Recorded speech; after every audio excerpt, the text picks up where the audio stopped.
ভাই কই যাচ্ছেন আপনি? ওই যাচ্ছি না, আমি আসছি হলো গিয়ে কদমতলি।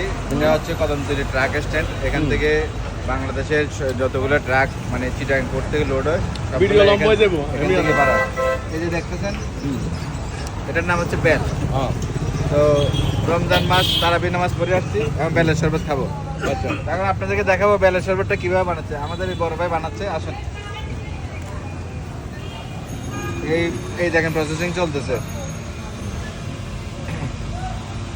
বেলের সাইজ দেখছেন কত বড় সাইজ, মনে হচ্ছে কাঁঠাল, কিন্তু আসলে এটা কাঁঠাল না, এটা বেল। আচ্ছা বড় ভাইয়ের সাইজ যেরকম হ্যাঁ বেলের সাইজ ওইরকম। আচ্ছা ভাই এই বেলগুলো আপনারা কোথেকে আনেন? ভাই বাজার থেকে আনি ভাইয়া, মানে কোন বাজার থেকে আনেন? রিয়াজুল বাজার থেকে। রিয়াজউদ্দিন বাজারে এত বড় বেল পাওয়া যায়?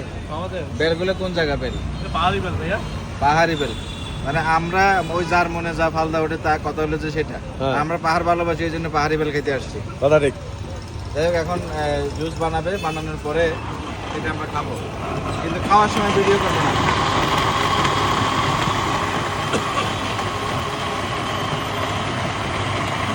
দেন এক গ্লাস দেন, আমরা আধা গ্লাস করে ইয়া করি। এই যে প্রসেসিং হয়ে গেছে, মোটামুটি বেলের শরবত রেডি। এটা আবার পরিষ্কার করে দিচ্ছে।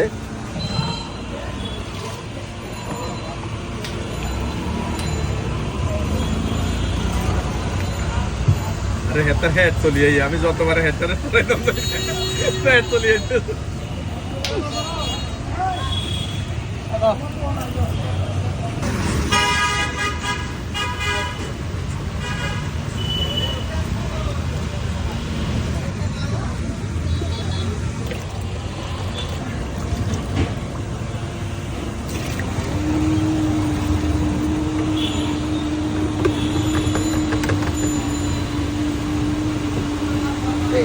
এটা করে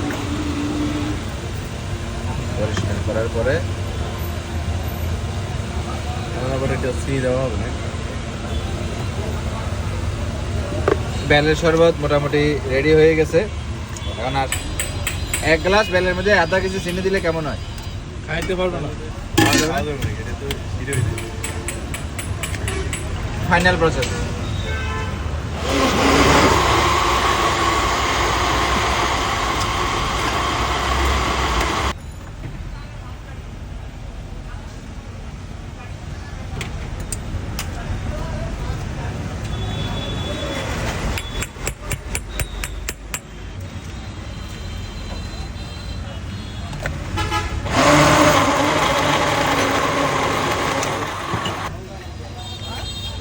খাইছি না, লোভ লাগে গেছে এখান থেকে।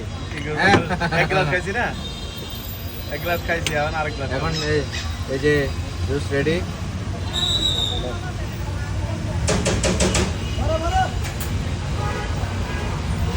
এই হচ্ছে বেলের শরবত। তো আপনাদের যদি বেলের শরবত খাইতে মন চায়, যারা চিটাগাং আছেন, এখন কদমতলির আশেপাশে যারা থাকেন বা দূরে থাকলেও আপনি বাইকে হোক আর কার নিয়ে হোক আসতে Cheers. পারেন। খুব মজাদার একটা জুস, আসলে খাইতে পারবেন।